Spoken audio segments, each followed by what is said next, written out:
माळेगाव नगरपंचायत निवडणुकीत जे घडलं ते केवळ राजकीय घडामोड नाही तर मतदारांच्या निर्णयावर थेट घाला आहे। या निवडणुकीत अपक्ष उमेदवार आणि अजित पवार यांचा राष्ट्रवादी काँग्रेस पक्ष हे दोन स्पष्टपणे विरोधी गटाची लढत होती, हे कोणी नाकारू शकत नाही। प्रचाराच्या सभेत अजित पवारांनी उघडपणे सांगितलं होतं की अपक्ष म्हणून निवडून येऊन पक्षात येण्याची स्वप्न पाहू नका, माझ्या उमेदवारांना पाडून आलेल्यांना मी पक्षात घेणार नाही। अजित पवार शब्दाचा पक्का आहे हा शब्द मतदारांसमोर जाहीरपणे दिला गेलेला शब्द होता आणि त्या शब्दावर विश्वास ठेवून मतदारांनी निर्णय घेतला। मात्र निकाल लागल्यानंतर चित्र बदललेले दिसत आहे। अपक्ष म्हणून निवडून आलेले उमेदवार आता सत्ताधारी पक्षाच्या जवळ जाताना दिसत आहेत। आज इथेच प्रश्न उभा राहतो, जे उमेदवार निवडणुकीत सत्तेच्या विरोधात उभे होते तेच उमेदवार निवडून येतात सत्तेशी जवळीक का साधत आहेत?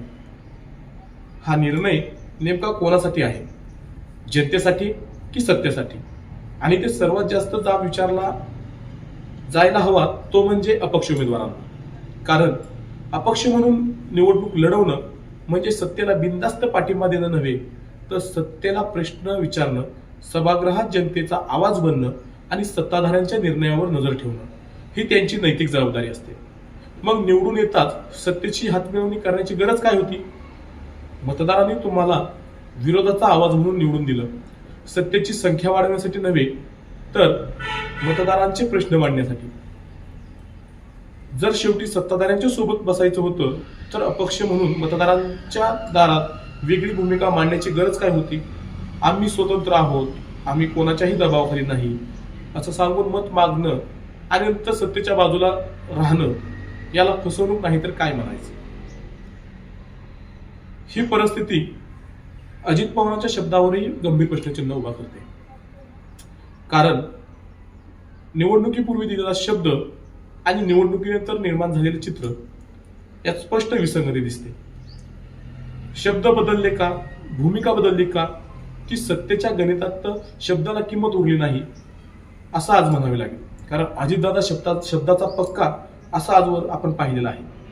परंतु आज माळेगावचा सवाल थेट आणि अस्वस्थ करणार आहे। अपक्ष जर सत्तेच्या जवळ जाणार असतील तर लोकशाहीत विरोधाची भूमिका कोण निभावणार? सत्ताधारी अपक्ष यांच्यात फरकच नसेल तर मतदारांनी वेगळा पर्याय निवडून काय साध्य केलं? आता हा प्रश्न फक्त राजकीय नेत्यांचा नाही तर थेट मतदारांचा आहे। माळेगावच्या मतदारांनी ज्या अपक्षांना निवडून दिलं त्यांनाच आता विचारलं पाहिजे, तुम्ही हा निर्णय का घेतला? सत्तेशी हातमिळवणी का केली? आमच्या मतांचा उपयोग जनतेसाठी होणार की सत्तेच्या सोयीसाठी होणार? ही निवडणूक मतदारांच्या विश्वासात झाली होती, पण आज तो विश्वास डगमगत आहे। आणि जर आज प्रश्न विचारले गेले नाहीत तर उद्या अपक्ष, विरोधक आणि पर्याय या शब्दांना अर्थच उरणार नाही। कारण माळेगावची निवडणूक ही पूर्णपणे यावेळी वेगळी ठरलेली होती। राष्ट्रवादीच्या बालेकिल्ल्यामध्ये सुरुंग लावण्याचं काम अपक्ष उमेदवारांनी केलं होतं आणि त्या पद्धतीमध्ये त्यांना यश देखील आलं। हे यश येण्यामागचं कारण म्हणजे स्थानिक नागरिकांनी, मतदारांनी अपक्षांना दिलेला कौल। परंतु आज मतदारांच्या कौलावरती खरे उतरून अपक्षांनी जो निर्णय घेतला हा कुठेतरी चुकीचा आहे। आणि आपल्या प्रभागातील उमेदवाराला हे विचारलं गेलं पाहिजे की आज गरज काय भासली तुम्हाला सत्तेच्या पायी नतमस्तक होण्याची? धन्यवाद। पाहूयात अजित पवार आणि अपक्ष उमेदवार यांच्यातील काही घडामोडी। कपाशी किंवा घड्याळ ज्यांच्या खुणा नाहीत असे सांगतात, आम्ही पण निवडून आल्यानंतर दादांच्या बरोबरच काम करणार आहे। पण दादांच्या बरोबर काम करायला दादांनी तुम्हाला कामाकरता बरोबर घेतलं पाहिजे तर ना। त्याच्यामुळं कपाशी किंवा घड्याळ ज्यांच्या खुणा नाहीत असे सांगतात, आम्ही पण निवडून आल्यानंतर दादांच्या बरोबरच काम करणार आहे। पण दादांच्या बरोबर काम करायला दादांनी तुम्हाला कामाकरता बरोबर घेतलं पाहिजे तर ना। त्याच्यामुळं